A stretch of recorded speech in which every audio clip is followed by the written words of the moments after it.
Buenos días a todos, buenas tardes, perdón. Tenemos con nosotros a uno de los, yo creo que más ilustres comentaristas de la bolsa, de bolsa español, no española, sino global, que es el señor Alberto Iturralde, pero que tiene un twist muy importante porque no se refiere exclusivamente a los mercados financieros estrictos sensu, como muchos de sus colegas, sobre todo en España, no quiero decir a quién, aunque supongo que los tienen ustedes en mente. El señor Iturralde sostiene todo eso sobre una cañamazo muy importante de análisis geopolítico.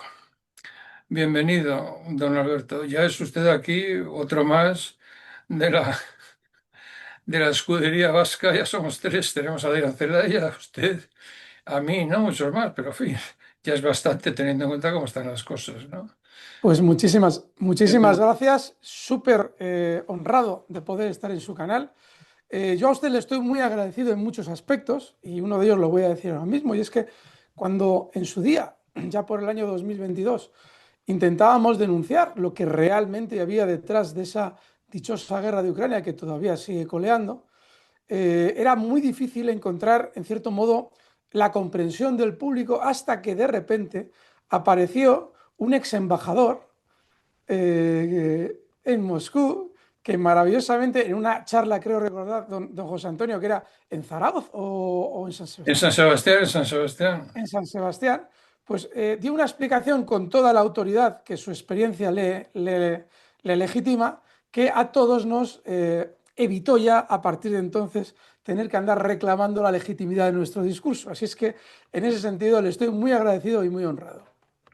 Pues muchísimas gracias, señor Iturralde. Eh, yo, manifestaciones como las suyas son las que hacen que yo siga en esto, porque aunque usted suponga que yo tengo detrás un equipo de 8 o 10 personas y no sé, etcétera, pues no tengo nadie. Estoy en mi habitación, leo libros que pago yo de mi bolsillo, naturalmente, estoy en la ruina más negra y si me paso el día leyendo, incluso me empiezan ya, como soy mayor, me empiezan a lagrimear los ojos, pero en fin, no quiero hacer de esto un calvario y relatar aquí los horrores de este modestísimo compromiso. Pero lo cierto es que, bueno, testimonios como el suyo me mantiene, porque la verdad es que estar todo el día metido en una habitación leyendo libros, luego poniéndolo en YouTube, no es como una botella que tira un náufrago al agua, nunca sabes si llega o no llega. Entonces de repente habrá un náufrago, un señor de tierra firme, y dice, ha llegado, muchísimas gracias. Bueno, ha llegado, por lo menos ha llegado. Bien, yo confieso mi ignorancia relativa, porque yo fui alumno humilde de esa persona absolutamente, de ese cerebro privilegiado que fue el de Luis Ángel Rojo.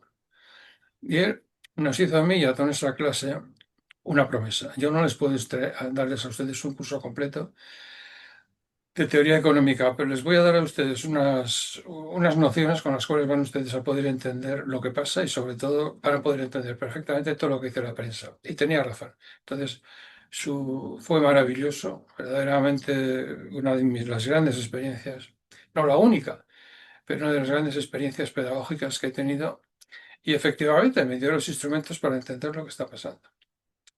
Entonces, con ello y con muchas lecturas, ¿no? El último libro que he leído de teoría económica es del de Rogoff, Tu dólar, no, mi dólar, tu problema.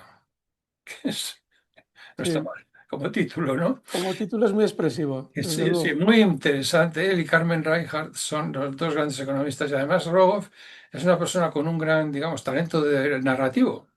Cuenta de una manera muy accesible y muy buena y muy rápida, ¿no? Y tal. Lo único en lo que no estoy de acuerdo es el que él dice que para tener una moneda universal es bueno y una buena idea tener bases militares por todo el mundo. Yo, francamente, en esto discrepo. Pero bueno, vamos a darle a usted la palabra, don Alberto. Vamos a ver. Yo he contemplado verdaderamente alarmado los planes mirabólicos de Trump y me parecen radicalmente contradictorios. Es decir, primero, vamos a poner aranceles a todo el mundo, pero los voy a poner sobre bases políticas, no económicas. Es decir, no va a ser para, digamos, por razones, porque ellos hacen mejor que yo los coches, pues les pongo aranceles a los coches, que es lo habitual. No, es, siguen comprándole.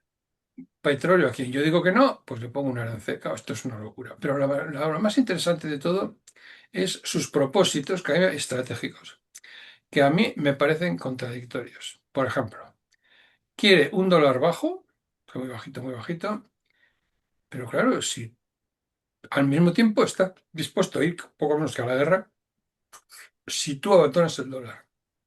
Pero ¿cómo no voy a abandonar el dólar si está bajando constantemente de precio? Tú imagínate que eres un país. El tesoro de tu país son 50.000 millones de dólares. Pues has perdido ya como el 13% en los pasados 6 meses. Por Dios, es normal que quieras salirte del dólar. Sí, lo que pasa es que todo ese proceso viene de muy largo, ¿no? Fíjense, ya en los años 80, Estados Unidos se da cuenta de que en un momento determinado los beneficios industriales pueden aumentarse si realizan lo que se llama deslocalizar la industria. Es decir, un fabricante va a producir lo mismo que yo voy a vender al mismo precio en mi país, pero lo voy a hacer con unos costes mucho menores porque la mano de obra, la logística, todo lo demás es mucho más barato. ¿Qué es lo que sucede? Que en el momento en el que deslocalizamos toda nuestra industria, incluso básica, claro, los países lógicamente nos van a vender a nosotros esos productos. China, India, es decir, todo lo que hemos visto durante los últimos 40 años. Esos países se van a llenar de dólares. Claro, pero esos dólares no sirven de nada si a esos dólares no se les puede dar un rendimiento. Entonces, ¿qué es lo que ha sucedido durante 40 años? Que de manera continua, mientras Estados Unidos exportaba dólares al mundo, adquiriendo esos productos a un bajo coste, con lo cual las compañías estadounidenses se estaban enriqueciendo a marchas forzadas, esos países devolvían los dólares a Estados Unidos para obtener una rentabilidad y lo hacían principalmente con el activo de mayor confianza que hemos conocido, que es el bono estadounidense. A diferentes años lo que hacían los países era, tú me has dado dólares porque he producido tal producto, yo voy a colocar mis dólares en tu país y tú me vas a dar un rendimiento a cambio. No solamente dólares, también en todo el mercado inmobiliario y también sobre todo en el mercado bursátil. Claro, ¿qué es lo que se ha encontrado Estados Unidos? Se ha encontrado Estados Unidos que llega un momento en el que su deuda es brutal. ¿Por qué? Porque ha estado financiando su gobierno a base de déficit, es decir, gasto más de lo que puedo cobrar mediante impuestos y eso lógicamente se ha ido cargando a una deuda que ya asciende a 37 billones. Claro, Donald Trump se encuentra aquí con un problema. Donald Trump no quiere dejar de emitir deuda, pero tiene que buscar fórmulas alternativas para poder pagar esa deuda. Y ahora se encuentra con que quiere cobrar aranceles, lo cual rompe todo el equilibrio comercial de Estados Unidos durante los últimos 40 años, porque precisamente para lograr esa moneda hegemónica a la que usted hacía referencia, se necesita dar más dólares al mundo. ¿Cómo van a comerciar los países las materias primas entre sí si no tengo yo un déficit de dólares? Es decir, doy más dólares de los que recibo. Pero claro, ese problema implica que tú tienes que seguir aumentando la deuda. Por esa razón, ese libro en el que decía mi dólar, tu problema, también implica que cuando usted tiene en un país una moneda hegemónica, también tiene un problema. Es decir, claro que tú, con tu moneda hegemónica, tus oligarquías pueden tomar decisiones a nivel global, pero tu Estado con el tiempo se va empobreciendo. La prueba la tenemos ahora mismo con el problema entre Irán y Estados Unidos y el problema entre Venezuela y Estados Unidos. Donald Trump parece actuar de una manera sincera cuando quiere terminar con la guerra de Ucrania porque sabe que esa guerra de Ucrania llevada a unas últimas consecuencias podría ser una guerra nuclear global. Sin embargo, tanto Irán como Venezuela no tienen armas nucleares y yo tengo una gran deuda que tengo que intentar ir poco a poco solucionando, porque yo sigo pidiendo más dinero prestado. ¿Cómo lo hago? Robando los recursos de un tercer país. Véase Irán, véase Venezuela. El gran error en todo este juego es entender que el problema de Irán es un problema con Israel o con Estados Unidos. No, no, no. La mecánica de los estados-nación no funciona en esa ecuación. Son unas oligarquías afincadas ya sea en la City de Londres, ya sea en Wall Street, quienes están tomando poder sobre los estados de Reino Unido, de Estados Unidos, de Israel, y son los que van a por esos recursos. Por eso es el eterno debate de quién manda en Estados Unidos, si manda Israel en Estados Unidos o es Estados Unidos quien manda en Israel. Entonces, Donald Trump es parte de esa élite, pero él tiene otro proyecto, no quiere generar las guerras a las que nos estaban llevando los neoconservadores tradicionales, es decir, a una guerra global. Y entonces intenta hacer las cosas de una manera distinta, comenzando con una guerra comercial. Claro, tú impones una guerra comercial en la que teóricamente tu mayor problema es China. Pero claro, China no es ya que efectivamente produzca todos tus productos, es que además tiene toda la logística implementada que tú no tienes. Estados Unidos ahora mismo, para poder producir armas, necesita tierras raras que tiene que depurar China. Ahora mismo estimamos que para poder llegar a Estados Unidos a un grado de refinamiento de tierras raras similar a China, necesitaría más de una década. Y eso poniéndose las pilas desde ya, que al Joder. parecer ya se están poniendo las pilas. Entonces, claro, si tú para, llegado el caso, hacer una guerra contra tu mayor competidor, tienes que rogarle de rodillas que te envíe las tierras raras que necesitas para tus armas, tienes un gran problema. Y eso es exactamente lo que ha sucedido con la guerra arancelaria. Es decir, China ha dicho, me subes los aranceles, ya te estoy viendo venir. A partir de ahora yo te voy a controlar al detalle dónde van las tierras raras que produzco yo. Y está ahora mismo tenemos un sistema implementado de China en Estados Unidos para verificar que efectivamente las tierras raras van a la industria automotriz, que es para lo que teóricamente se las envía a China. Eso por poner un ejemplo. Si vamos a más, a un mayor ámbito, hay que entender que si tú cambias las normas del juego de una manera unilateral, inmediatamente pierdes la confianza del mundo. Eso es algo de lo que no se están dando cuenta los estadounidenses. Donald Trump tiene un grandísimo problema y es que está actuando como si Estados Unidos se encontrara en la posición de 1990. Es decir, con esa posición hegemónica, con ese nuevo siglo americano por venir en el siglo XXI y con una situación en la que ya se nos decía que había sido ya el fin de la historia, nos decía Fukuyama, cuando ya teóricamente iba a estar todo ordenado. Bueno, pues ¿qué es lo que pasa? Que ya no estás así, porque lógicamente el país China, que en su momento era tremendamente pobre, que salía de ese siglo de la humillación y quería volver a ser grande, pues lógicamente llega un momento en el que se intenta colocar a tu altura y si puede por encima. Entonces, claro, tú ya no estás en esas circunstancias, tú ya no puedes realizar declaraciones como Donald Trump las ha llevado a cabo a la hora de imponer aranceles, que ese es otro de los grandes problemas que no se ha contemplado en la opinión pública, porque el hecho de cambiar las normas del juego, hasta cierto punto, si lo negocias con la humildad de vida, puede ser permisible, pero tú no puedes coger y colocarte delante de todo el mundo con tus tablas de Donald Trump, como si fueras Moisés, a decir que este es el déficit, lo cual no es cierto, ese no era el déficit. Es decir, no, perdón, decía, estos son los aranceles que me están poniendo, lo cual no era verdad, porque lo que estaba simplemente indicando en esas tablas era el grado de déficit que tenía Estados Unidos con cada zona comercial.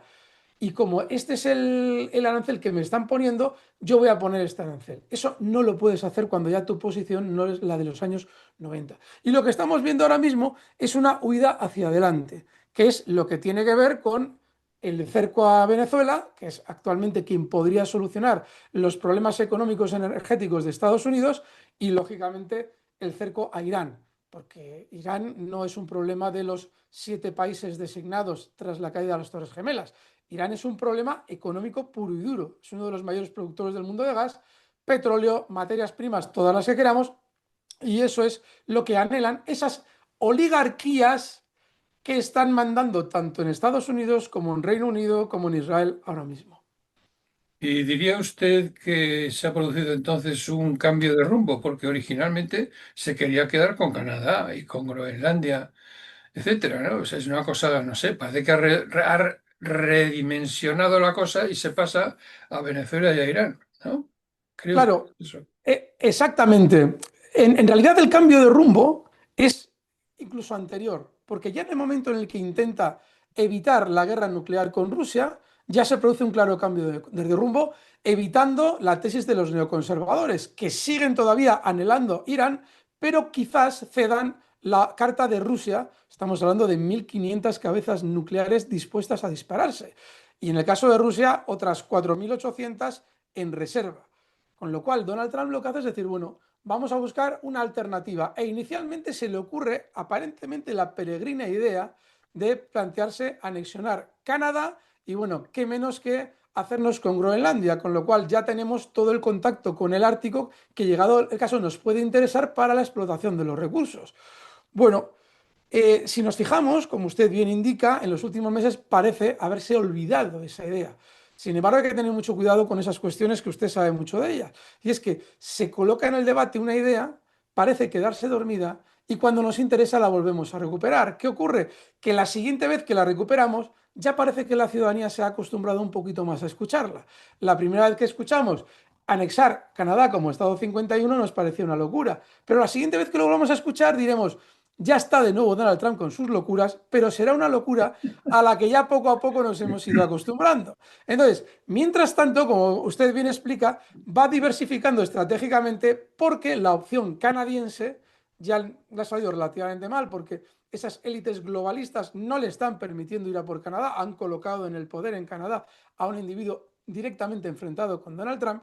Y el tema de Groenlandia, veremos porque no sé si alguien se ha dado cuenta de que probablemente ya han llegado a su objetivo, que es conseguir que los independentistas tomen más fuerza en Groenlandia, porque una vez que has logrado que los independentistas tomen más fuerza en Groenlandia, solo es cuestión de tiempo infiltrarse dentro de esos independentistas, comprarlos y llevar los intereses de Groenlandia hacia los intereses de Estados Unidos o de esa élite que gobierna Estados Unidos. Con lo cual, creo que no son dos proyectos olvidados, pero sí creo que llevan una evolución diferente. Lo de Groenlandia va por muy buen camino y sin embargo lo de Canadá está bloqueado durante un tiempo.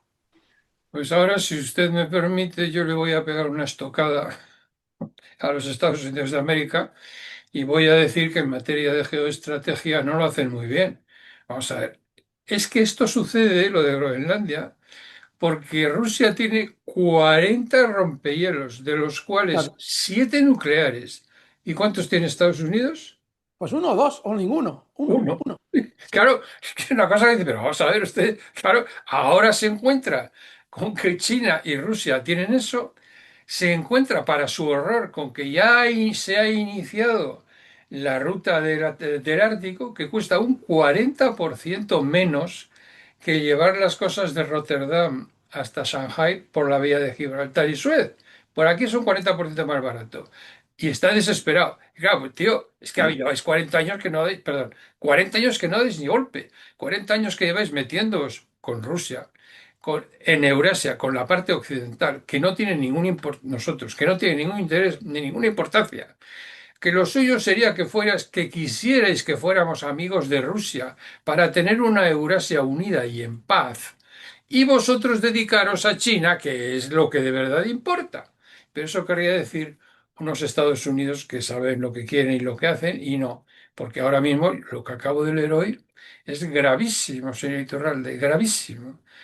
Bondi es la jefa de, ya sabe usted, Juan Bondi. la fiscal general del Estado, la número uno. La han llevado la han llevado al Congreso y como es tradicional, lo que hemos visto todos en las películas, le han hecho pasar una media hora fatal porque los demócratas la han apretado todo lo que han podido para hacerle confesar que ella al FBI lo tiene politizado.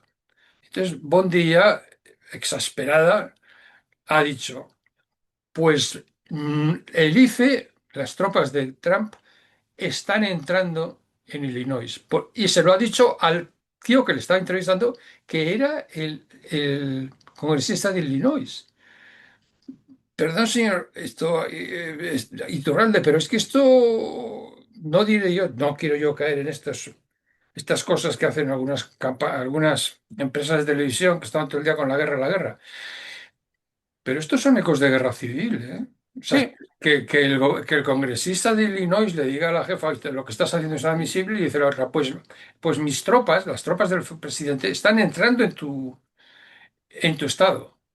Eh, y en Oregón ya se lo han mismo. encontrado con una juez que ha intentado bloquearlo y como ha conseguido la juez que las propias tropas federales de Oregón no entraran, ha pedido Donald Trump la de los estados de alrededor para que vayan a Oregón, lo cual Sí, es federalizar al ejército y es una de los actos más peligrosos en un país con una constitución como la de Estados Unidos. Claro, sí. aquí hay un problema. Donald Trump realmente yo le confieso que tenía cierta esperanza de que tras el atentado que sufrió en julio de 2024, Donald Trump dijera, bueno, he estado a punto de morir, me he salvado, ahora no tengo nada que perder.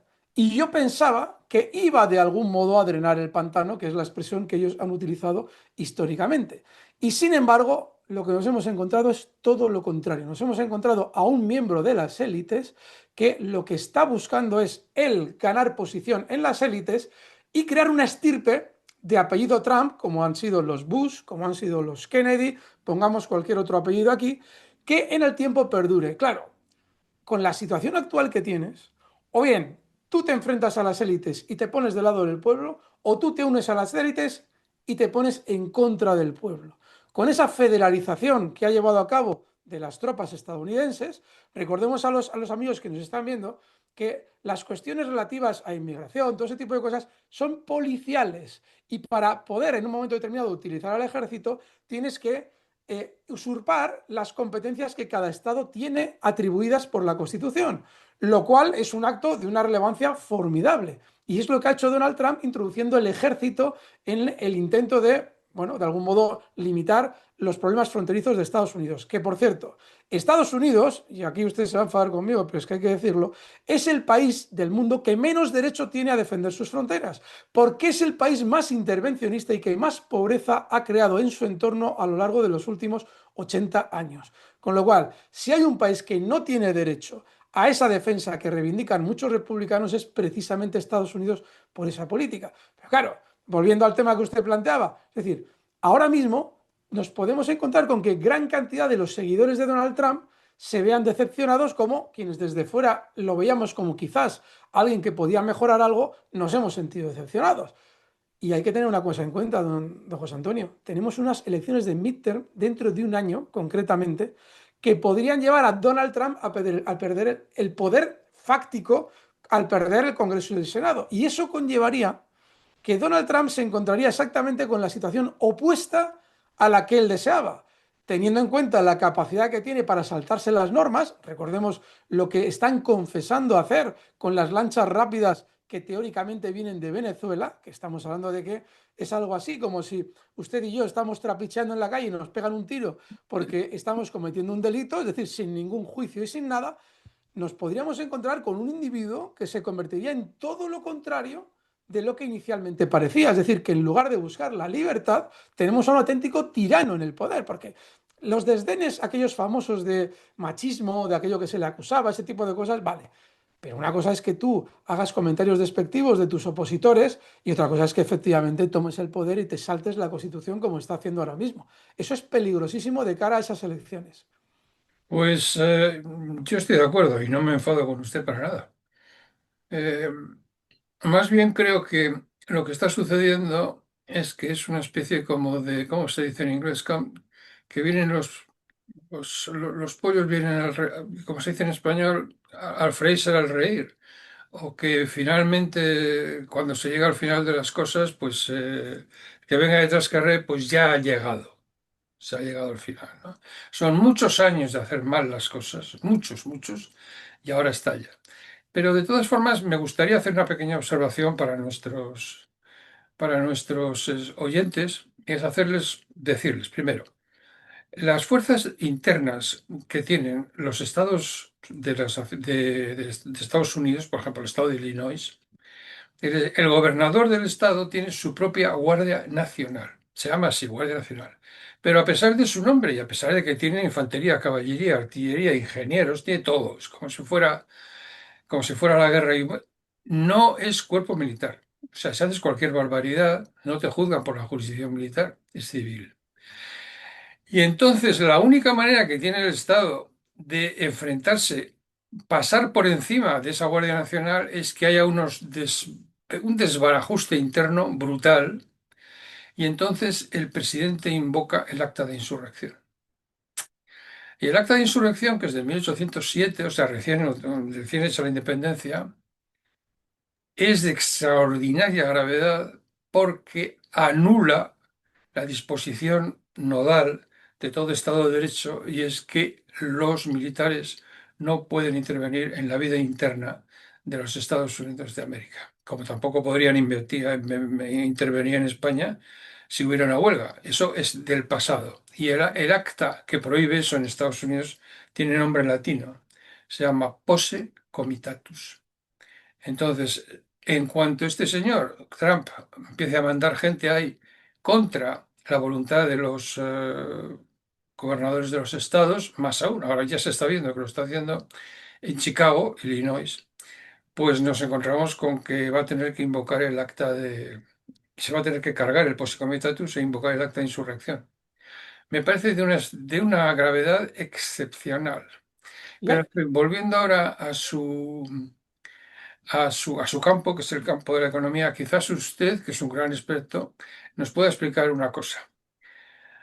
La bolsa está en máximos, vale, pero al mismo tiempo también está en máximos el oro, que ha pasado por primera vez en la historia, ha pasado de 4.000 euros, perdón, de 4.000 dólares. ¿Y esto cómo es? Vale, se está produciendo un fenómeno que aunque no hayamos vivido nunca, por lo menos en los últimos 50 años, sí tiene lógica. Y es el siguiente. Está coincidiendo en el tiempo un proceso de caída de un imperio, el estadounidense, con todos los fenómenos económicos que eso conlleva. Es decir, el imperio estadounidense ha basado su economía en el poder que le daba el dólar. Claro, a raíz de la congelación de los activos rusos en 2022, muchos países toman nota y se dan cuenta de que si siguen comprando deuda estadounidense, en cualquier momento Estados Unidos congela esos activos y deja de pagar los intereses, además de incautar temporalmente el dinero que consiste en los activos. Luego, ¿qué es lo que han empezado a hacer de unos años a esta parte? El proceso de desdolarización, es decir, cada vez que tú me das a mí unos dólares porque te envío una mercadería o una manufactura, yo lo que hago con esos dólares, si no los voy a poder utilizar en un plazo de tiempo razonable, los inmovilizo ya no en bono estadounidense, sino en oro o cualquier otro activo que históricamente para mí haya merecido confianza. Teniendo en cuenta que la contraeconomía de Estados Unidos es la China, en China hay una grandísima cultura del oro, como también lo hay en la India y lo hay en Rusia, pues lógicamente lo que están haciendo es esos dólares que saben que no van a poder utilizarse en un plazo razonable de tiempo, van hacia el oro. A la vez, está sucediendo otra cosa más. Como Estados Unidos continúa con su emisión monetaria, porque todos los imperios tienen siempre un síntoma en su final, que es el de una brutal emisión monetaria, ¿por qué lo hacen? Pues lógicamente para poder seguir asegurándose la compra de su deuda cada vez que necesitan dinero.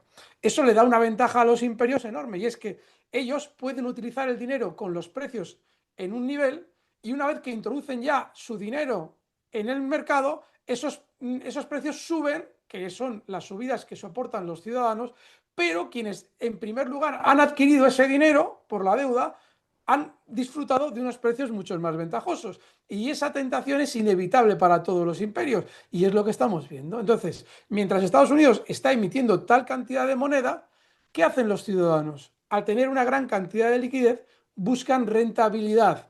Como la deuda estadounidense pierde confianza, porque usted lo ha citado al principio, si estamos sospechando que compramos un bono estadounidense y en 30 años vamos a recibir un dólar devaluado, además de los intereses, no confiamos en ese 5% que a 30 años teóricamente nos promete el gobierno de los Estados Unidos. ¿Dónde vamos? A lugares que podamos recuperar nuestro dinero de una manera mucho más ágil.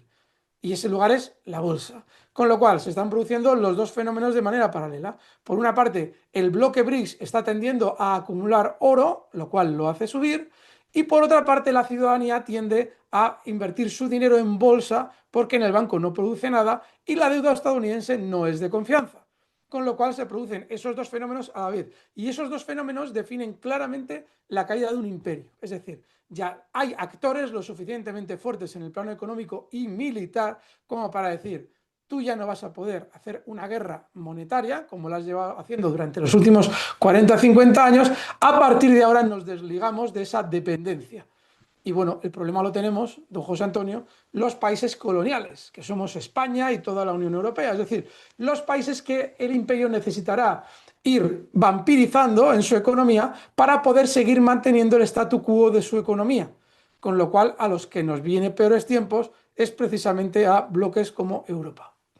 Y yo estoy completamente de acuerdo. He leído una noticia que me ha dejado, yo no digo alarmado, ¿no? Porque no sé, que Arabia Saudita y China han firmado un acuerdo de desdolarización.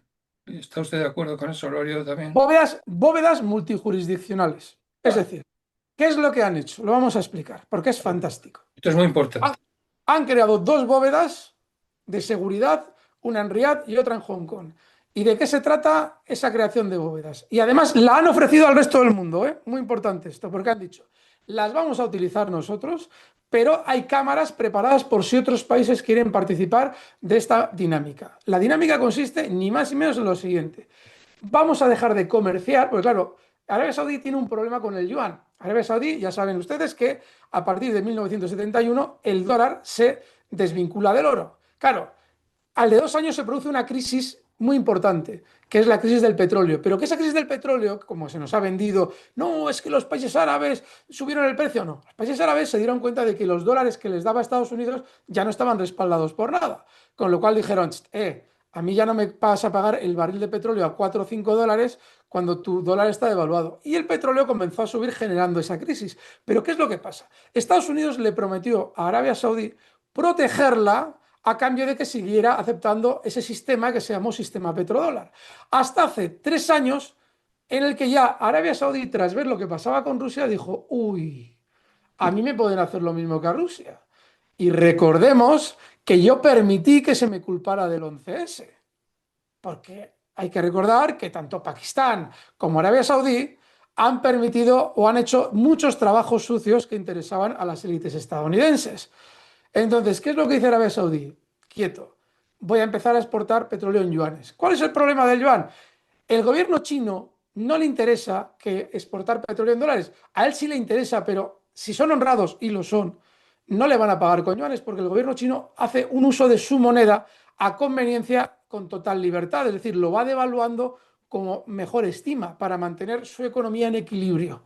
Porque es un país al que le interesa vender mucho, es decir, un yuan débil, es un país eminentemente exportador, y lógicamente eso a Arabia Saudí no le interesa. Luego llegan a un acuerdo que se ha materializado con esa noticia que usted nos trae, y es lo siguiente.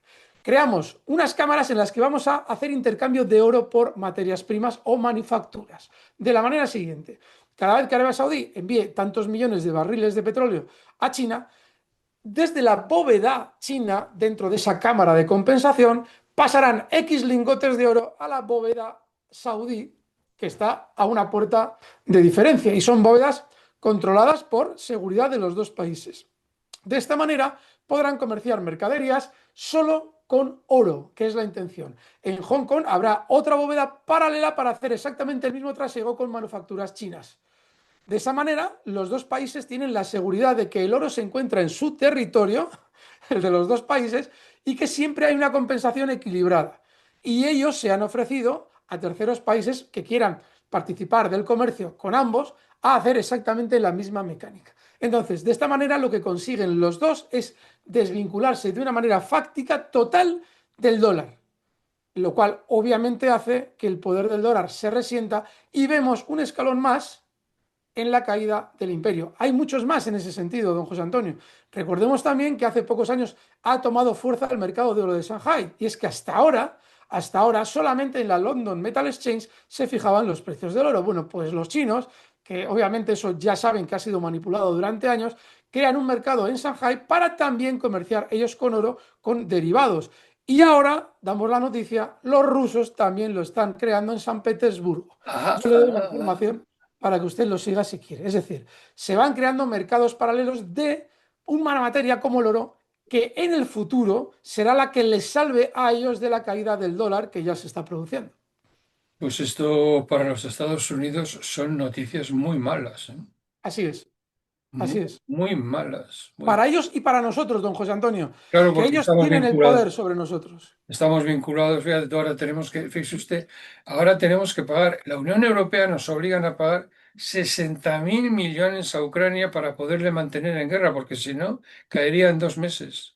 Y Así luego, es. joder, y ya dice Merz que esto puede suponer o que está dispuesto a cargarse el estado de bienestar en Alemania, y ya en Inglaterra ha desaparecido la cooperación al desarrollo. Pues si nosotros que estamos prácticamente hasta aquí, como Francia, Italia, que estamos hasta aquí, con el agua hasta aquí, como tengamos que empezar a hacer esos desembolsos, yo es que estoy dispuesto a hablar ya en caló. Bueno, pues, pues, El baranda nos sube el barato y hay que diquerar el parné. Y además, somos pues unos juráis. Y no hay Pues más. me va pasando un diccionario, porque fíjese otra cosa también que es muy importante. Fíjese en que ahora mismo en Europa se está debatiendo una de las aberraciones económicas más grandes que ha vivido la Unión Europea, que es la incautación real de los activos rusos. Es decir, los hemos congelado. Recordemos que de los 300.000 millones, la inmensa mayoría están en Europa. Sí. En Estados Unidos solo hay del orden de unos 12.000 millones de dólares congelados. Claro, ¿cuál es el problema aquí? El problema es que si tú incautas ese dinero, por ahora se están incautando los intereses, pero si incautas el principal, tu moneda pierde tal confianza que ya ningún tercer país va a querer comerciar con ella, con lo cual asistiríamos a una caída global tanto del euro y del dólar. Y que nadie se equivoque aquí. Cuando hablamos de la caída del dólar, no nos estamos dando cuenta de que el dólar y el euro siguen igual, cotizando igual que hace 2, 3 meses. Porque sí, el dólar ha subido, perdón, el dólar ha caído ligeramente con respecto al euro, pero están parecidos. Mientras el oro, que es la medida real, sube como un cohete. Es decir, son las dos divisas las que están cayendo con respecto al oro. Básicamente, lo que cae no es el dólar, sino todo el sistema euro-dólar mundial. Y claro, si ahora se le ocurre a la región euro incautar bienes, pues fíjese usted, todos los países que tienen comercio con Europa y tienen inmovilizadas aquí divisas para que ese comercio sea ágil, pues fíjese qué desconfianza más absoluta. Inmediatamente van a buscar una alternativa a tener en Euroclear el dinero almacenado como lo tenía Rusia. Cierto. Bueno, pues hay que volver a ver la película La caída del Imperio Romano, ¿no? Es obligatorio. Así es, así es. Bueno, tengo que hacerle otra pregunta tipo Nostradamus. Esta es una pregunta que le obligará a usted a poner en marcha sus capacidades predictivas cuando todos sabemos que predecir es muy difícil, sobre todo el futuro. Y esto ya lo dijo Lord Keynes, o sea, que no es que sea una tontería. Vamos a ver. Se decía en tiempos, cuando yo era un poco más joven, como hace 9 meses o así, que un bono a 10 años, si el bono llegaba a 10 años, el bono americano llegaba al 5% en 10 años, el bono a 10 llegaba al 5%, Estados Unidos no podría resistirlo. Y yo creo que si sigue la deuda, tendrá que ir subiendo naturalmente el tipo de interés. ¿En qué punto cree usted que se produciría la crisis financiera de Estados Unidos? ¿Cuál es el tipo de interés al que hay que llegar para que eso se produzca? No lo podemos saber y explico por qué. Hace cosa de 4 meses se ha aprobado una ley llamada Ley Genius, que no es más que un intento de seguir pateando hacia adelante el balón y seguir con el problema hacia adelante. ¿Qué es lo que se ha hecho?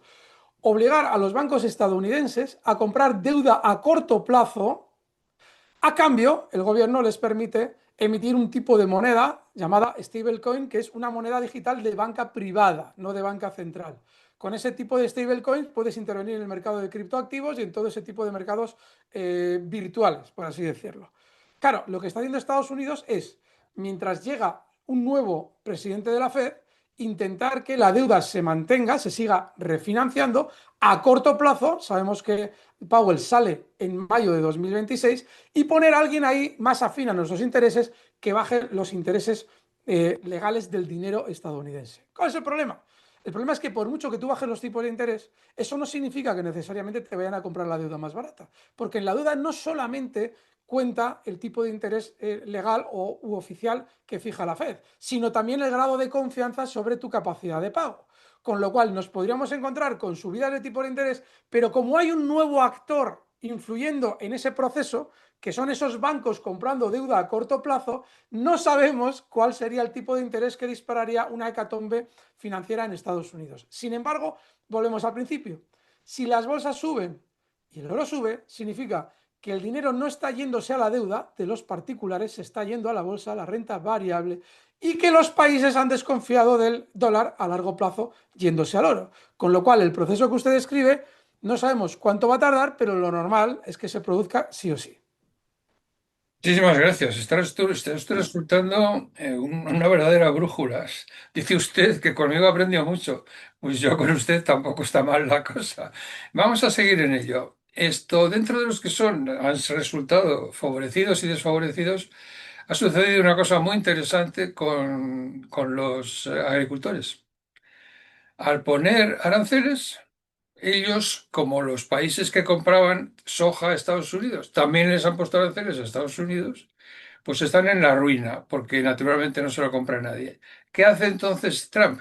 Coge, tome nota, coge el dinero que está dando los aranceles propios cuando entran aquí y de ahí les da dinero a los campesinos. Bueno, esto me parece delirante, pero no es tan delirante, porque ya sabe usted que esto también sucedió con la señora con los días del Brexit, cuando se le preguntó a Theresa May, pero ahora vamos a ver, ¿tiene usted la fábrica más importante aquí de Inglaterra? no me acuerdo que era la Toyota o no sé qué, le van a poner impuestos, le van a poner aranceles para entrar en Europa. Y dice, no importa, le subvencionaremos, se lo subvencionaremos. Dice, bueno, y la pregunta, es que, ¿cómo delirante todo? Es como una locura absoluta, ¿no? Bueno, ¿Cómo fíjese. puedes? Fíjese el despropósito de entrada. Como Donald Trump ha impuesto una guerra arancelaria a tres países BRICS, con China se ha arreglado porque no le queda más remedio, pero con India y con Brasil todavía esa guerra sigue en tono muy caliente, lo que ha hecho China es aprovechar. Como usted sabe, China ya ha empezado a conseguir que Rusia intermedie para que tanto India como China estrechen relaciones. India aspira a lo largo de los años a lograr el milagro económico chino, con lo cual en el tiempo esa situación geopolítica delicada que vivían India y China por cuestiones sobre todo fronterizas, parece que está limitándose. Pero al hilo de los agricultores estadounidenses, agárrese. Porque lo que ha hecho China es lo siguiente, fíjese, ha dicho, muy bien, hasta ahora le comprábamos la soja a Estados Unidos, ahora se la podemos comprar a Lula da Silva. Es decir, ¿cuál es el problema que tiene aquí los agricultores estadounidenses? Que es por lo que realmente tienen razones para estar preocupados. En el momento en el que tú pierdes un mercado, restituir tu mercado tarda muchísimo tiempo. ¿Por qué? Porque se va generando una logística en la que China y Brasil, que van a compartir mercaderías de X cantidad, van simplemente habilitando la logística para que de continuo esa soja ya esté comprometida con Brasil. Luego, tú, Donald Trump, puedes efectivamente subvencionar tus agricultores, pero eso no implica que vayas a solucionar el problema porque estás imponiéndole al Estado un gasto fijo continuo. Eso no lo vas a poder solucionar el día de mañana. Y aquí hay un problema más. Se podrían ver obligados, si no consiguen colocar todo ese producto, o bien a cambiar su agricultura, o bien a tener que destruir la mercadería, porque si tú eso lo metes en el mercado, hundes los precios, lo cual no le interesa a los propios agricultores. Es decir, que las medidas arancelarias de Donald Trump no han estado pensadas en ningún momento, porque él daba por hecho que todo el mundo se iba a someter, incluido China y los grandes países, se iban a someter a su voluntad. Y le ha salido fatal. Le cuento una anécdota. Hasta tal punto lo han pensado poco que colocaron un arancel a Suiza genérico a los productos farmacéuticos. Estamos hablando de casi un 50%, con tan buen tino que ¿cuál es el país con mayor índice de diabetes del mundo? Estados Unidos. ¿Quién es el país que produce las medicinas que importa a Estados Unidos casi por completo? Suiza, para la diabetes. La diabetes. Con lo cual, se han encontrado que ellos mismos se estaban pegando un tiro en el pie porque en lugar de hacer un análisis de su economía y decir, bueno, esto lo podemos grabar con tantos aranceles, esto sí, esto no, lo han hecho de una manera tan vulgar y tan bruta que lo que han conseguido es efectivamente generar un problema global en su propia economía, incluido el oro, porque una de las resultas del oro la han generado ellos mismos cuando inicialmente también impusieron aranceles a determinados lingotes de oro, lo cual era una locura. Claro, le generaron tal subida del oro que inmediatamente le dijeron a Donald Trump, tío, quita estos aranceles, que ahora todo el mundo se está desdolarizando, pero no porque se quieran desdolarizar, sino porque les estás poniendo aranceles al oro. Es decir, que son cosas tan básicas que no entiendes cómo alguien que se supone que tiene que estar muy preparado a la hora de tomar decisiones lo puede hacer de una manera tan gruesa. Bueno, es que esto no. Bueno, tenemos que hablar un poco de geopolítica. Fíjese usted que la primera barbaridad que hicieron, que todo el mundo le dijo a Rusia, perdón, a Estados Unidos que no lo hiciera. Incluso gente tan humilde y tan modesta como yo, ya cuando yo escribía ahí del año 2015, 2014, que escribía en el Confidencial, ya lo dije, van a echar a Rusia en manos de China. Bueno, pues la han echado. Pero es que ahora viene la segunda parte. Es que han echado, esto es más difícil, han echado a India en brazos de China, que eso es Sí. más complicado todavía. Eso realmente es difícil. O sea, pero es que esto nos lleva ya a una cuestión que va más alto y es, los chinos tienen muy claro, y todos lo hemos tenido siempre muy claro, y España en sus horas de gloria también lo tuvo muy claro, que para gestionar un mundo global, un gran imperio, tú necesitas hacerlo con un estado profundo, bien pagado, de prestigio sólido y que sea una carrera que vas subiendo. O sea, empiezas ahí de chuti escribiendo en latín, porque tienes muy buen latín, escribiendo las cartas a todo el mundo, pero poco a poco vas subiendo y acabas presidente del Consejo de Castilla, eres un señor con coche oficial y tal y cual. Bueno, en Estados Unidos y en China no te cuento. O sea, en China, yo que soy un modestísimo excónsul en Shanghái, cónsul general, pasó por delante de todos los empresarios españoles, ¿eh? O sea, que dices, pero no yo, sino cualquiera. Es decir, la fuerza del emperador es brutal. O sea, el sector público. En Estados Unidos el enemigo es el gobierno. Claro, aquí hay Pero algo que no se ¿cómo, está pero contando. cómo se puede hacer eso, por Dios? Estás destruyendo a tus propios, a los elementos que consienten el ejercicio de tu hegemonía. Hay un libro sobre esto, perdona que te he interrumpido. Le he Bueno, interrumpido, señor Iturralde. Hay un libro que yo recomiendo leer a todo el mundo que se llama Guerra contra la Paz, que es de Ronan Farrow, que fue el intern, el becario del embajador Robert Holbrooke, el de la paz en Yugoslavia. Y este nos cuenta que allí donde van los americanos, claro, no hay ni un diplomático, son los americanos, son las Fuerzas Armadas, lo único que tiene el poder para proyectar fuera. No es un diplomático que tiene 50 años y que lleva yendo y viniendo a Sudán toda la vida y que conoce a todo Sudán desde que eran niños las niñas y las niñas y tuvo una novia en su día y ahora tiene 50 años y está allí de embajador, que es el que sabe y al que hay que hacerle caso. No. Mandan unos chavales de 30 y tantos años que son ya coroneles o incluso alguno puede ser, como es África, ya general, y hacen lo que pueden. ¿Y qué hacen? Crear el Sahara, uno de los peores terrorismos que ha habido, y crear un terrorismo que va de mar a mar. No lo digo yo, porque ya no quiero aquí. Lo dice Ronan Farrow. Es un tío muy famoso, Ronan Farrow. A sus 27 años le dieron el Pulitzer porque es el que llevó el tema de Me Too, el mm, sujeto este que se dedicaba a violar a las chicas. Este hombre, Weinstein, ¿quién? Weinstein, el Sí. productor El cinematográfico. productor, pues es el que llevó eso y le dieron el Oscar, bueno, perdón, el Pulitzer. Harvey Weinstein era Pulitzer. Y el- viendo y viniendo, su siguiente libro fue, pues nos cuenta cómo fue su vida con Holbrook, recorriendo el mundo y el libro es muy interesante. Paz contra la guerra. Fíjese, No puede ser, no puede ser, no pero, puede ser. pero, pero es que es muy interesante su comentario porque nos da una idea de lo que comentábamos al principio, es decir, las élites económicas que están afincadas tanto en Londres como en Wall Street necesitan evitar la competencia interna. ¿Cómo se hace eso? Reduciendo los niveles de educación que llevan a que no se produzca lo que usted explicaba de un proceso en el que una persona se va formando culturalmente, va ascendiendo en la escala cultural, que a su vez también es la escala económica, y llega a un estatus máximo en el grado de su incompetencia, ¿no? Es decir, el principio de Peter. Pero estas élites saben que necesitan autoperpetuarse. ¿Y cómo lo hacen? Pues mediante la ingeniería social que evidencian fenómenos como el Instituto Tavistock, por ejemplo. Es decir, generar una manipulación social que lleve a la ciudadanía a mantenerse siempre dentro de un ámbito que no les permita atacar o llegar a alcanzar a esas propias élites. Y es lo que hemos visto con los sistemas educativos, don José Antonio. Es decir, usted cuando yo le escucho hablar sobre el bajo nivel que hay de relaciones internacionales, por ejemplo en España, no nos planteamos que tenemos un imperio que está muy interesado en que en sus colonias no haya un alto nivel en cuestión de relaciones internacionales, por así decirlo. Es decir, no haya ministros suficientemente cualificados.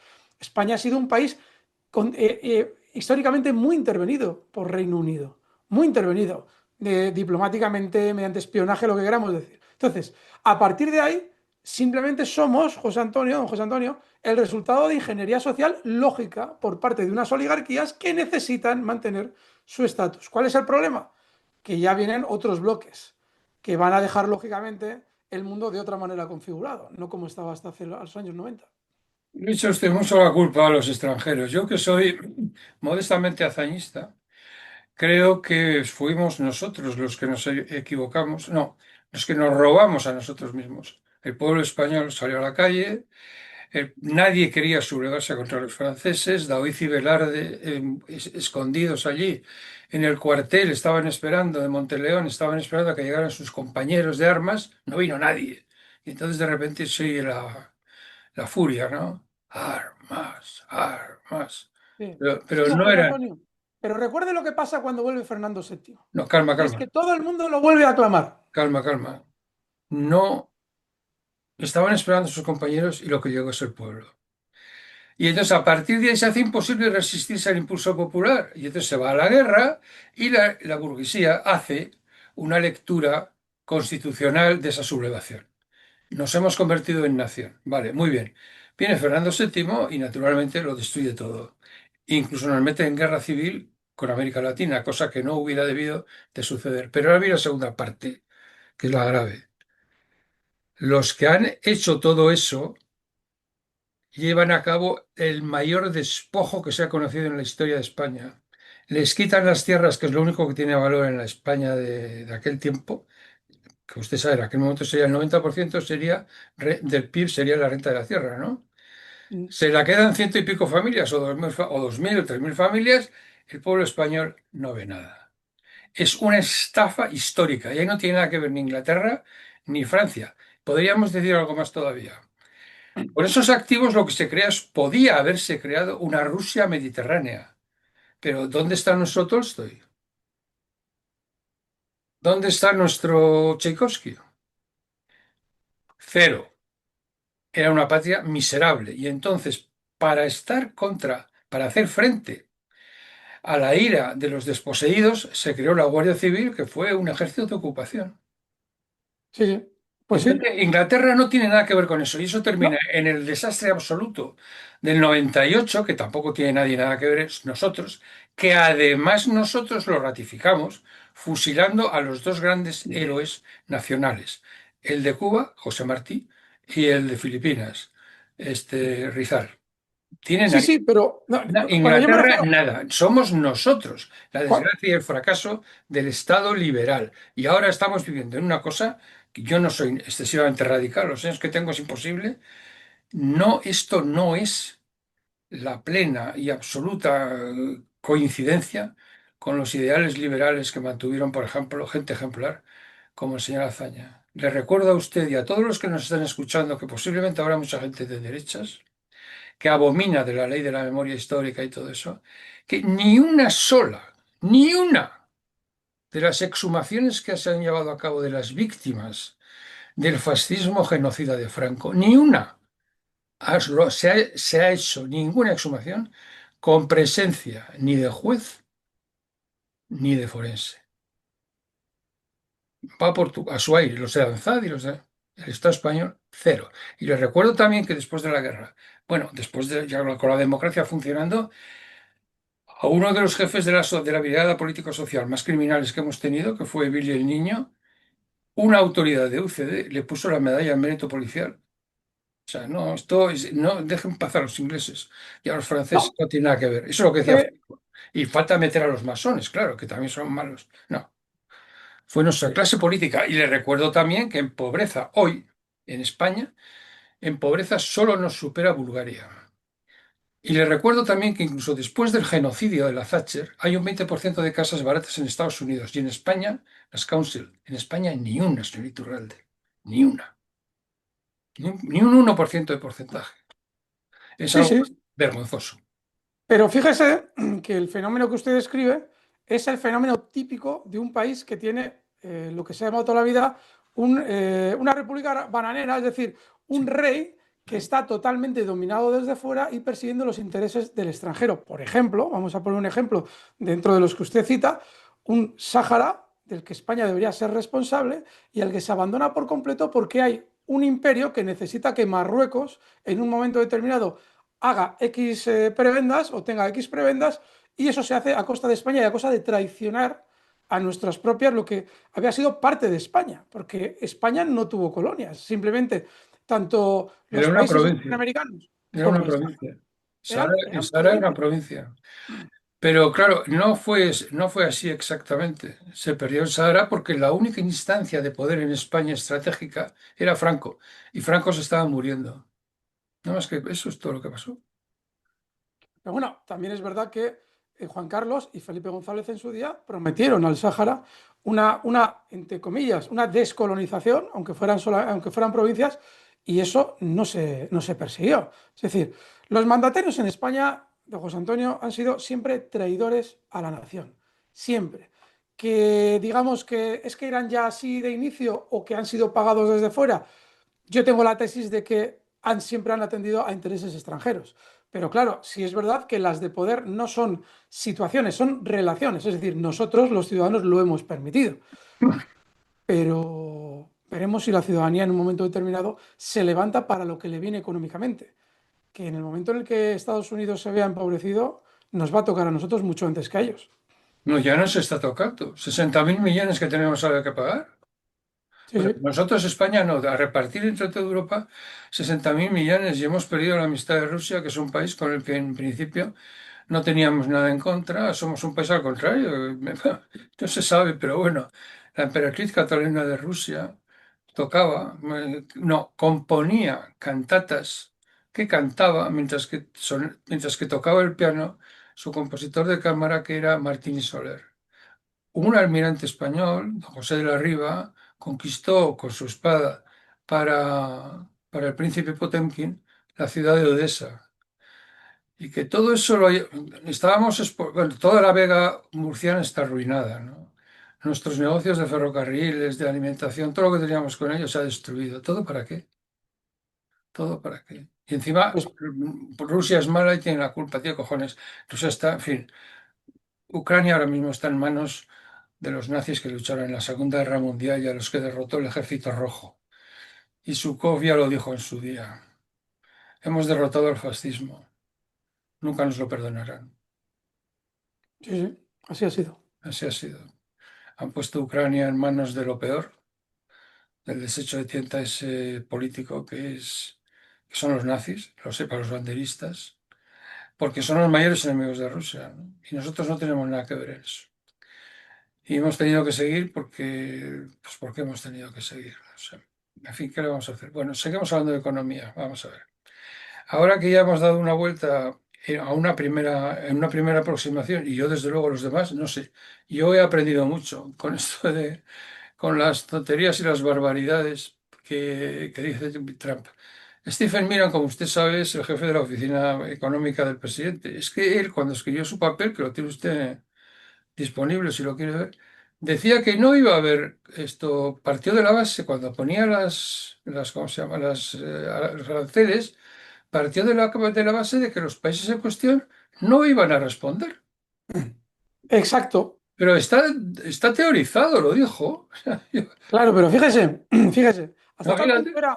era una locura el pensar que nadie iba a reaccionar, que si nos paramos a pensar en los países más pobres, que menos capacidad de reacción tienen, ¿cómo pagan su deuda externa si ya no pueden importar a Estados Unidos, por poner un ejemplo, sus mercaderías, sobre todo agricultura y bienes básicos? ¿Cómo pagan su deuda externa? Es decir, se genera un problema a nivel global en el que es una cuestión de supervivencia. Unos porque no tienen más remedio que para sobrevivir enfrentarse a ti y otros que tienen la capacidad como China de enfrentarse a ti. Es decir, cuando colocamos a economistas que no tienen conocimiento de teoría política a tomar decisiones, tenemos un gran problema. Fíjese, Santiago Armesilla, que es un fantástico pensador, siempre dice algo sobre la economía que es súper cierto. Quien ha hecho solo una carrera de economía no sirve en realidad para nada. Es decir, la carrera de económicas como tal no sirve para nada si no la conjugamos con otro tipo de ámbitos del conocimiento. Y yo apoyo completamente esa visión. Es decir, si tú eres un economista que te pones a hacer números sobre el papel, pero no te das cuenta de que tienes más energías de orden de poder, es decir, orden político, pues tú te montas una idea de qué va a ser de tus aranceles y te sale todo exactamente al revés. Y eso es exactamente lo que le ha pasado con señores como Miran, que son, sí, excelentes economistas, pero son que van con el libro por... Fíjese, tiene usted otro ejemplo con Milei. Milei llega al poder en Argentina. Seguro que hay muchos amigos que nos están viendo desde Argentina. Claro, él quiere hacer la cuadratura del círculo, es decir, él quiere sanear la economía como nadie, sin pedir dinero y encima dando una patada en el trasero a China, que es la que le ha estado más o menos ayudando con, sí, con los swaps, que son seguros de no pago de deuda, pero al fin y al cabo le estaba ayudando financieramente. Bueno, ¿qué es lo que le ha pasado a Milei? Que se lanza en brazos de los Estados Unidos, cosa que los Estados Unidos ya sabe exactamente cómo tiene que ir gestionando. Bueno, pues ahora Milei está a punto de empezar a entrar en serios problemas económicos, ya la ciudadanía ya no le apoya. ¿Por qué? Porque fíjese, como Milei iba con su libro y en el libro todo estaba muy claro, no se le ocurre otra cosa que reducir las pensiones a los discapacitados, por poner un ejemplo. Claro, tú reduces la pensión a un discapacitado y le estás reduciendo la pensión a toda la familia, que es la que está sufriendo el problema del discapacitado. Con lo cual, tú no tienes un voto menos, piensa un poco. Tienes 6 o 7 votos menos. Y se acaba de dar un tortazo electoral en Buenos Aires de primer orden. Entonces, ese es el problema que tenemos, don José Antonio, con esos economistas, que no han salido del libro. Y para tú poder gobernar, tienes que haber hecho vida. Y eso es lo que no han hecho. Bueno, ¿está usted preparado para que le haga una confesión? Por favor. Entre las muchas personas que he conocido en mi vida, porque un diplomático pues, se mueve por todo el mundo y conoce a todo el mundo, un día conocí a un catedrático de ciencias económicas, no cualquier cosa, de una universidad inglesa, de esas que forman parte del grupo de Russell, ya sabe usted, Oxford, Cambridge y todo eso. Y le dije lo que me está diciendo usted. Anda. Le dije, pero bueno, vamos a ver, Dios, ¿cómo es posible que no os deis cuenta de las consecuencias sociales de eso que estáis haciendo ahí, que estáis con la marginalidad, los algoritmos, la integral de no sé qué, tío, déjame en paz? Vais a multiplicar por 100.000 y estáis multiplicando por 100.000 la desigualdad social y esta desigualdad, la desigualdad social lleva necesariamente a la destrucción del sistema. Mira la historia, mira lo que le pasó al Imperio Romano, cuando realmente se rompió en dos y había unos pocos que tenían muchísimo y la inmensa mayoría que no tenía nada, el siguiente golpe puede desaparecer. ¿Sabes lo que me dijo? Muy inteligente lo que usted me dice, señor Zorrilla, pero lo he intentado, terminantemente prohibido. Perdería todas las becas, perdería todas las líneas de investigación. Lo que nosotros hacemos como economistas empieza y termina en el campo de la economía teórica. Las consecuencias sociales de lo que nosotros hacemos es para que lo estudie la facultad que está ahí, que es la Facultad de Sociología. Pues fíjese hasta qué punto Pero es este soy importante. yo, o sea, que esto me ha pasado a mí, lo recuerdo perfectamente porque me quedé como quien ve visiones. ¡Ah! Me encanta que me lo diga, pero Ya- fíjese que lo estamos viendo en tiempo real en Francia. Es decir, hasta tal punto ha llegado ya la desconexión entre las medidas que se adoptan y las consecuencias sociales que llega un primer ministro y en 27 días se tiene que volver a marchar, porque justo el día que va a nombrar gobierno ya decide dejarlo. ¿Por qué? Porque efectivamente a ese primer ministro, el presidente Macron, que es globalista y que está obcecado en seguir con ese despropósito contra Rusia, le impone una serie de condiciones que él no va a poder cumplir. Es decir, él sabe que se va a quemar en su vida política. Y dice, como esto es imposible de hacer, yo no me voy a quemar. Que se queme otro o te quemas tú, que estás aquí arriba. Es decir, Macron. Con lo cual, es decir, ese problema que usted ya le relataba a ese catedrático, lo estamos viendo hoy en día en tiempo real en la propia Europa. Y le pasó algo parecido a nuestra amiga, por decir algo, Liz Truss.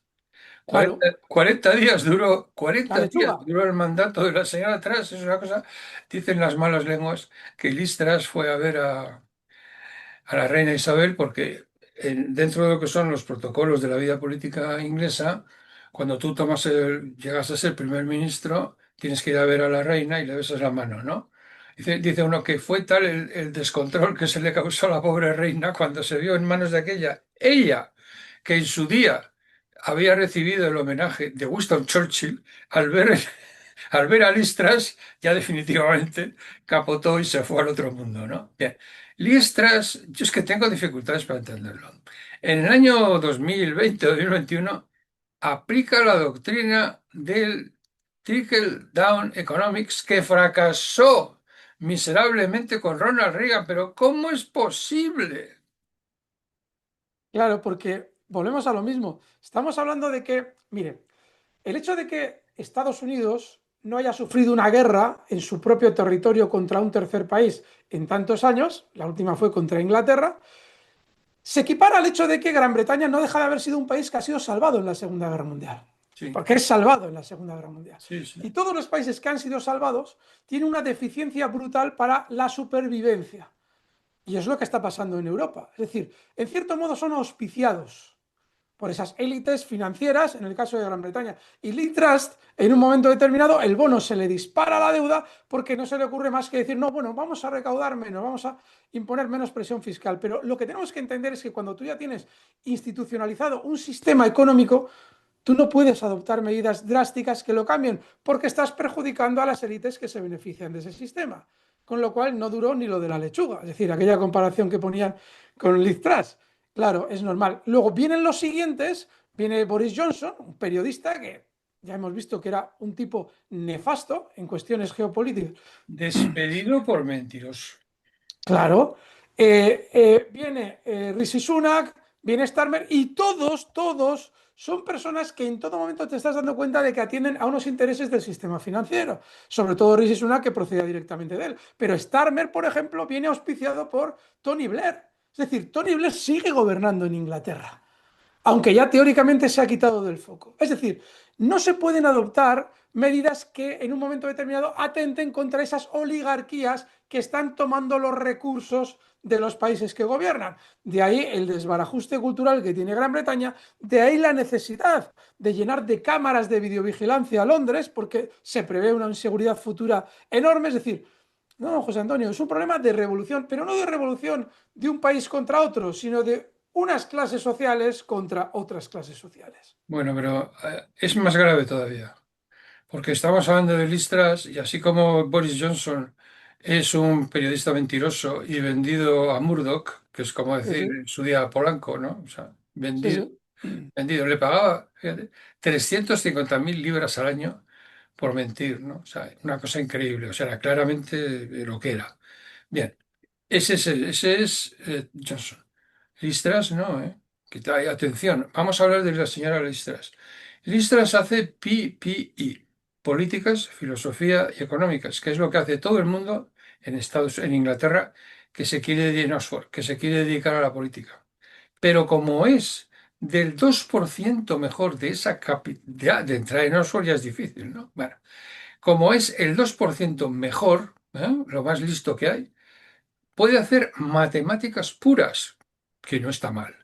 Y entonces, matemáticas puras en Inglaterra no es como en España. Entonces, la señora esa, con todos esos títulos, se dedica como 10 años a estar, digamos, no es contabilidad, es más alto nivel. Yo diría, sería que es lo que hacen, por ejemplo, McKinsey, auditorías, pero no es exactamente auditorías, es como, usted lo sabrá mejor, Bueno, ¿no? se utiliza el término consultoras también, Consultora, además. exacto, consultoría de alto nivel y tal. Y al cabo de 10 años se dedica a la política. Pues es que más preparada no puede estar. Es Por que no eso se puede lo que estar va, más preparado. Ya, pues no sé cómo decirte, es que ya entrar en Oxford es poner una pica en Flandes. don José Antonio, por eso se tiene que ir en un tiempo récord.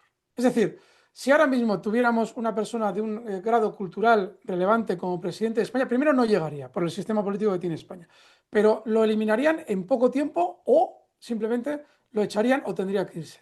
No, no, no. Actualmente no se puede permitir que la situación económica cambie como tal. Y es un problema que va a generar una pobreza brutal en el ámbito social más poblado. Sí, desgraciadamente estamos de acuerdo. Pues muy bien, señor Iturralde, creo que hemos llegado al fin de este encuentro y le queda a usted el privilegio que comparte usted con los condenados a muerte. Que Últimas, comparta. que comparte usted con los condenados a muerte. Últimas palabras. Nada, pues que estoy súper agradecido, súper honrado. Si alguien me conoce, le sugiero que vaya a Euroestrategos, a este canal fantástico en el que ahora estamos, don José Antonio y yo, y vea el maravilloso contenido que tiene. Porque claro, cuando alguien lo cuenta todo porque lo conoce y conoce a las personas que tienen la experiencia, es una maravilla. Aquí no estamos hablando ya tanto de los libros, sino de experiencias reales. Es que gracias, para mí es un honor estar en este canal, don José Antonio. Yo sí, a veces cuando me preguntan cuál es mi currículum, yo siempre digo lo mismo. Yo tengo solo dos hazañas en la bolsa. Tener prohibida la entrada en el edificio de la Bolsa de Madrid por No me denunciar digas, la ¿sí? corrupción. ¿Sí? Sí, sí, sí, sí. Por denunciar la corrupción en la manipulación de los valores y haber sido expulsado de un medio de comunicación cuando era el analista que más audiencia tenía, porque una empresa del IBEX pagó en publicidad para que me echaran. Entonces, ahora incluiré a mi currículum este canal porque me parece que es una maravilla el haber podido estar con usted hoy aquí. Bueno, yo comparte usted conmigo, a mí también me echaron de la universidad por rojo en su día. Bueno, pues muchas gracias, don Alberto, y yo estoy seguro que volveremos a encontrarnos, ¿eh? Me encantará. Volverá usted por Fuertísimo aquí. abrazo. Que sepa usted que he aprendido muchísimo con usted. Bueno, yo mucho más. Muchísimas Gracias. gracias.